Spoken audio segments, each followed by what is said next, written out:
তুষার, আপনার কাছে আসি। একটা বিষয় খুব গুরুত্বপূর্ণ একটা ডিবেট হচ্ছে এখন, তত্ত্বাবধায়ক সরকার নাকি অন্তর্বর্তী সরকার। বিএনপির পক্ষ থেকে তো এরই মধ্যে বলা হয়েছে যে অন্তর্বর্তী সরকার তত্ত্বাবধায়ক সরকারের রূপ নেবে। এর মধ্যে জামাতের পক্ষ থেকে একটা কথা বলা হয়েছে যে বিএনপি যা চেয়েছে সেটা বিএনপি ঠিকই চেয়েছে, কারণ বিএনপি তো বিচার এবং সংস্কার চায় না। তত্ত্বাবধায়ক সরকারের আসলে ওই ক্ষমতা নাই যে তারা সংস্কার কিংবা বিচার করবে। এনসিপিও তাই মনে করে কিনা? একটা জিনিস হচ্ছে যে এই আমরা বারবার বলেছি যে এই অন্তর্বর্তী সরকারের অধীনে নির্বাচন হতে হবে, অন্য কোনো অ্যারেঞ্জমেন্ট গ্রহণযোগ্য হবে না। তত্ত্বাবধায়ক সরকারের কথাটা আনাটা অনেকটা দুর্বিসন্ধিমূলক, হয়তো অনেকে না বুঝে বলে থাকে। এই সময়ে এই সরকারকে একটা তত্ত্বাবধায়ক সরকার দিয়ে রিপ্লেস করা, এটা একটা খুব বড় দুর্বিসন্ধিমূলক পরিকল্পনার অংশ, যেটা ইভেন নির্বাচনকে পিছিয়ে দিতে পারে। ঠিক আছে, আমরা 1/11-এর অভিজ্ঞতা আমাদের মনে আছে। কিন্তু এখন পদ্ধতিগত সমস্যাটা কি? বাংলাদেশে তত্ত্বাবধায়ক সরকার ব্যবস্থাটা আওয়ামী লীগ বাতিল করে দিয়ে গেছে এবং এরপরে আবার আদালতে এখনো শুনানি চলছে, কিন্তু আমরা ধারণা করি যে এটা ফিরে আসবে। ফিরে আসলে এটা কার্যকর হতে কিন্তু পরের পার্লামেন্ট লাগবে, যেটা বদিউল আলম মজুমদার সাহেবের আইনজীবী হিসেবে যিনি কাজ করছেন শরীফ ভুইয়া, উনি কিন্তু বলছেন যে আমরা 14th সংসদ নির্বাচন থেকে তত্ত্বাবধায়ক সরকার ব্যবস্থা চাই। এটা হচ্ছে 1 নম্বর কথা।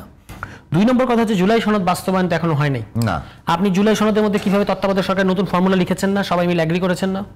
তাহলে আপনি তত্ত্বাবধায়ক হইলে কি ওই 13th সংশোধনীর মতো করে তত্ত্বাবধায়ক হবে, যেখানে সর্বশেষ অবসরপ্রাপ্ত প্রধান বিচারপতি তিনি হবেন তত্ত্বাবধায়ক প্রধান, ওইটা হবে? নাকি জুলাই সনদে যেভাবে বলা হয়েছে সর্বদলীয় কমিটি করা হবে, একজন গ্রহণযোগ্য ব্যক্তিকে খোঁজা হবে, সেখানে একমত না হলে র্যাঙ্ক চয়েস পদ্ধতি যাওয়া হবে? আসলে কোনটা বাস্তবায়ন হবে বলুন তো? এক্স্যাক্টলি, এটাই তো প্রশ্ন। ফলে তত্ত্বাবধায়ক সরকার এখনকার ইস্যু না, এটা আপনাকে পরে পার্লামেন্টে তখন আলাপ আলোচনা এবং পরবর্তী। বিএনপি যে তত্ত্বাবধায়ক সরকারের কথা বললো সেটা কোন তত্ত্বাবধায়ক সরকার? না, যদি হয় যে আমি বলি, একটা যদি হয় যে তাদের কথাটা মানে যদি এই হয় যে আমরা এই সরকারের কাছ থেকে নিরপেক্ষ ভূমিকা আশা করি, মানে এটাই তত্ত্বাবধায়ক সরকারের রূপ নেবে। হ্যাঁ, মানে যদি নিরপেক্ষ সরকারের ভূমিকা আশা করি, এইটা যদি হয় বক্তব্য, তাহলে এটা অন্তর্বর্তী সরকারই করতে পারে। আপনার কোনো বিষয়ে রিজার্ভেশন থাকলে, কোনো উপদেষ্টার বিষয়ে রিজার্ভেশন থাকলে সেটা আপনি বলবেন। তত্ত্বাবধায়ক শব্দটা এই মুহূর্তে আনা উচিত না, কারণ তত্ত্বাবধায়ক আনলেই মানেটা দাঁড়াচ্ছে যে অন্তর্বর্তী সরকারকে, কারণ ইতিমধ্যেই অনেক জায়গা থেকে বলা হয়েছে যে এই সরকার চলে যাওয়া উচিত এবং এই সরকার জায়গায় আপনার তত্ত্বাবধায়ক সরকার আসা উচিত, এই কথা বলা হচ্ছে। ফলে মানুষজন কিন্তু স্বাভাবিকভাবে এটাকে বিএনপির দাবির সাথে মিলিয়ে ফেলতে পারে। এই জন্য বিএনপির উচিত যে এইটা বলা, যে যেটা প্রথম থেকে বলা হয়েছে বিচার সংস্কার এবং নির্বাচন, এটা হচ্ছে এই সরকারের ম্যান্ডেট। তাহলে এইটার কাজটা কমপ্লিট হবে কখন? যখন আপনি নির্বাচনটা শেষ করবেন।